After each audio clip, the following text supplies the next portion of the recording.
بسا اوقات بہت سی محنتوں کا نتیجہ انسان دیکھتا ہے کہ ضائع چلا گیا.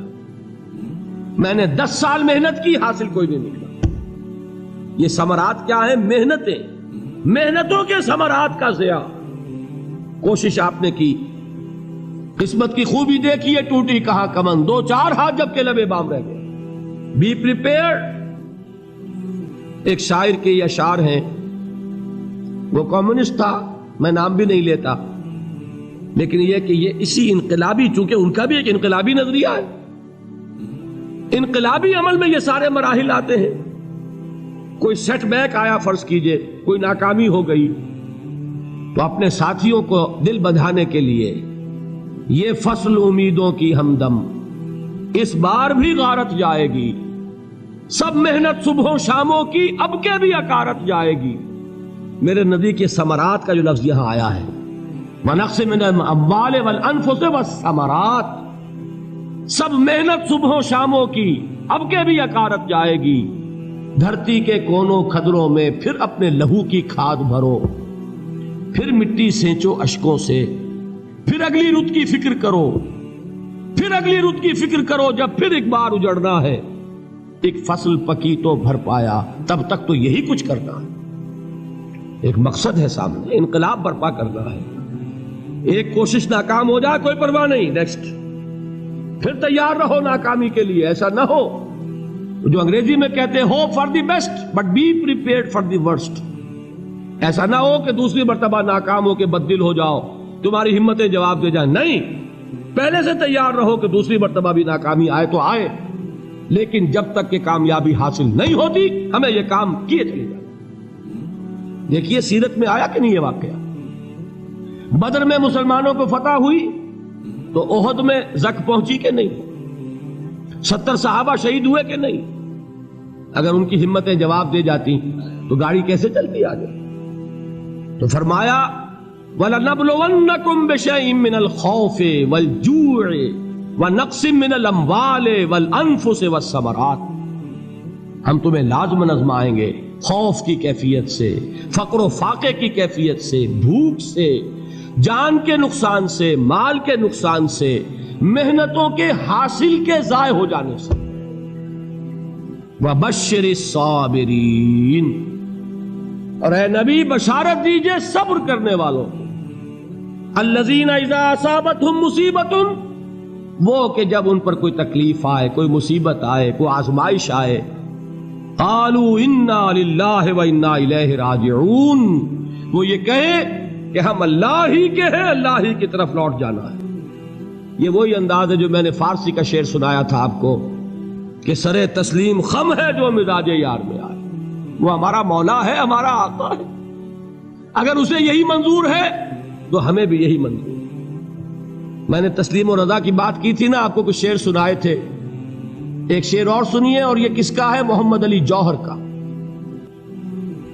ایک مرتبہ جیل گئے، ان کی ایک بیٹی جوان بیمار ہوئی، فوت ہو گئی. باہر چھوڑا انگریز نے، جاؤ بھائی دفن کر دو بیٹی کو. دوسری مرتبہ جیل گئے، دوسری جوان بیٹی اسی مرض میں مبتلا ہوئی. اب یہ جیل میں ہے، خبر پہنچی کہ دوسری بیٹی کے اوپر بھی اسی مرض کا حملہ ہوا ہے. ایک نظم لکھی ہے جس کا آخری شعر یہ ہے، تیری صحت ہمیں منظور ہے لیکن اس کو نہیں منظور تو پھر ہم کو بھی منظور نہیں.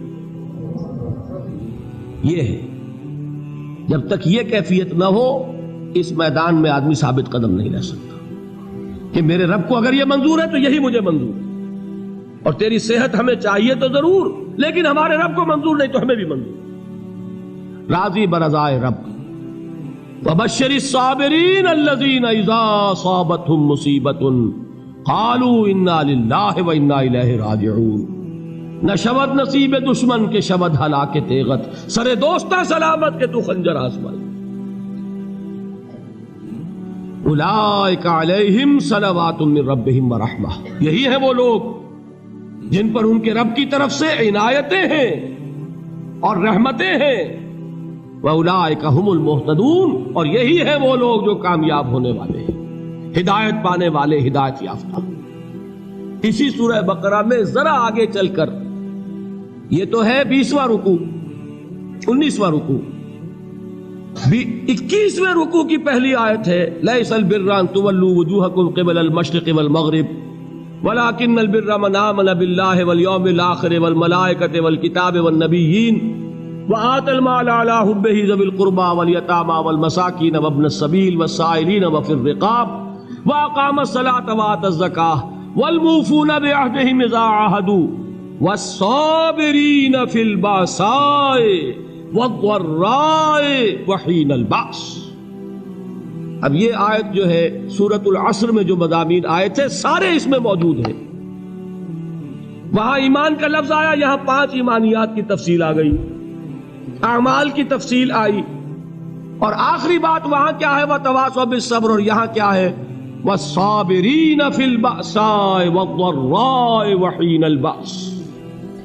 اور صبر کرنے والے، اصل نیکی ان کی ہے جو صبر کریں. کس میں؟ جنگ کے وقت. ذرائے، بأسائے، بأسا کہتے ہیں فقر اور فاقہ. واحد آئے گا باس تو اس کے معنی جنگ، اور بأسا جمع میں آئے گا تو فاقہ، فقر، بھوک. اور ذرائے جسمانی تکلیف، ضرر، جسمانی تکلیفوں میں صبر کرنے والے، فقر اور فاقے میں صبر کرنے والے، اور جنگ کے وقت صبر کرنے والے. اولئک الذین صدقوا واولئک هم المتقون. یہ ہیں وہ لوگ جو صبر کرنے والے ہیں، یہ ہیں جو سچے ہیں، جو اپنے دعوے میں نیکی کے اور ایمان کے صادق ہیں، اور یہی وہ لوگ ہیں جو متقی. اگلی سورت ہے سورہ آل عمران. اس میں 2 لفظ آئے ہیں آخری آیت، یا ایھا الذین آمنوا اصبروا وصابروا ورابطوا واتقوا اللہ لعلکم تفلحون. دیکھیے یہاں صبر اور صابر جو تعلق جہد اور جہاد کا ہے وہی ہے صبر اور مصابرت. صبر ایک طرفہ عمل ہے، آپ جھیل رہے ہیں، برداشت کر رہے ہیں. صبر علی المعصیہ، صبر علی الطاعہ، صبر علی الابتلاء، یہ سب کیا ہے؟ صبر. اور مصابرت کیا ہے؟ صبر کا صبر سے مقابلہ. یہ سورہ آل عمران اب وقت نہیں ہے، میں آپ کو سناتا اللہ تعالیٰ نے کیسے کیسے مسلمانوں سے کہا، مسلمانوں تمہیں زک پہنچی ہے تو انہیں بھی تو پہنچی تھی. ان کے 70 نہیں مارے گئے تھے بدر میں؟ ان کے حوصلے جو ہیں وہ تو پست نہیں ہوئے، وہ اگلے سال آ گئے تم پر چڑھائی کر کے. تم کیوں اتنا برا مان رہے ہو؟ تمہارے دل اتنے زخمی کیوں ہو گئے؟